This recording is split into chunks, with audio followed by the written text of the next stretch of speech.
नमस्कार श्रोताओं, मैं हूँ आरजे रिया और आज हम सेहत सही लाभ कई के दौरान मिलने आएंगे जो कि बाल रोग विशेषज्ञ हैं डॉक्टर घनश्याम गुप्ता जी से। नमस्कार सर। नमस्ते। सर, आज हम आपसे जानना चाहेंगे कि बच्चों की सही देखभाल कैसे की जाए। तो सर, जैसा कि आप जानते हैं कि बच्चों में और नवजात शिशुओं में सबसे आम स्वास्थ्य की समस्या क्या होती है? देखिए, जो बच्चे पैदा होते हैं ना, उसके बाद सबसे ज्यादा दिक्कत होती है उसमें टेम्परेचर मेंटेन ना होना। ठीक है, पीलिया के लक्षण अगर हों तो उसके लिए इलाज करवाना। और अगर किसी बच्चे में कोई सांस में दिक्कत है तो पैदा होने के बाद अगर बच्चा होता नहीं है, सांस में कोई दिक्कत है तो उसके लिए ट्रीटमेंट। बच्चा जब पैदा होता है तो उसे तुरंत क्राई होना चाहिए। अगर क्राई नहीं है तो फिर उसमें सपोर्टिव केयर की जरूरत होती है।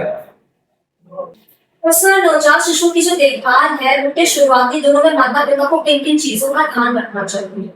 बच्चे का टेम्परेचर मेंटेन रखना चाहिए, उसको समय समय पर स्तनपान कराना चाहिए, उसको समय पे टीकाकरण करवाना चाहिए। पहला टीका 24 घंटे के अंदर किसी टीका की हेपेटाइटिस टीका और पोलियो टीका ये दिलवानी के लिए है।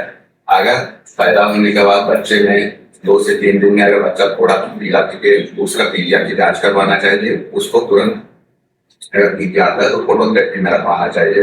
अगर बच्चे में सांस लेने में कोई दिक्कत है, बच्चे में बुखार तेज आ रहा है, अगर बच्चे में कोई एबनॉर्मल हाथों पैरों में मूवमेंट है तो डॉक्टर से तुरंत सलाह देनी चाहिए। सर, जैसा कि आपने स्तनपान के बारे में बताया, तो बहुत से लोगों का ये कहना होता है, सवाल होता है कि बच्चों को स्तनपान कब तक कराना चाहिए?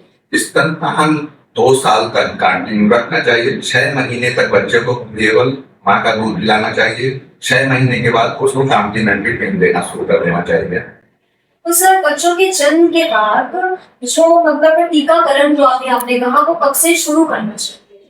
जन्म के बाद 24 घंटे के अंदर फर्स्ट डोज उसको पीसीडी का वैक्सीन लगना चाहिए, पोलियो की जांच दिलवानी चाहिए और हेपेटाइटिस बी का वैक्सीनेशन होना चाहिए।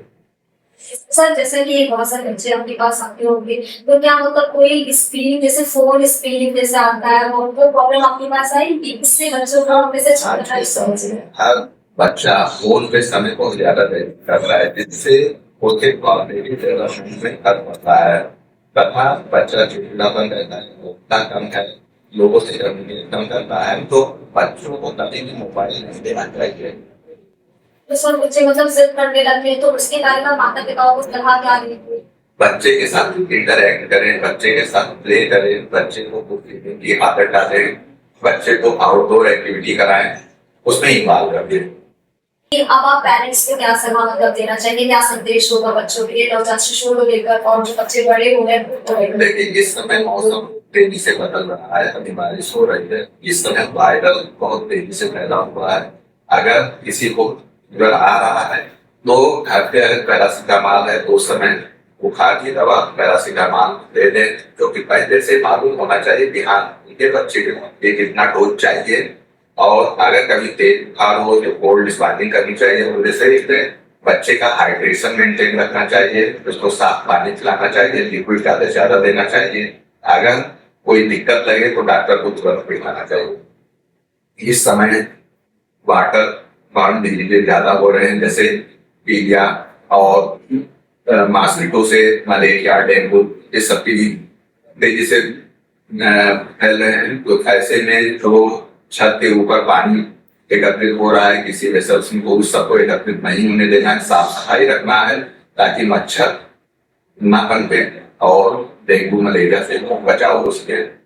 धन्यवाद सर। तो आज दोस्तों हमने जाना कि बच्चों की और नवजात जो शिशु होते हैं उनकी सही और अच्छी देखभाल कैसे करें। तो आज के लिए बस इतना ही। आप लोग बने रहिए रेडियो 90.8 FM के साथ और सुनते रहिए सेहत सही और लाभदायक।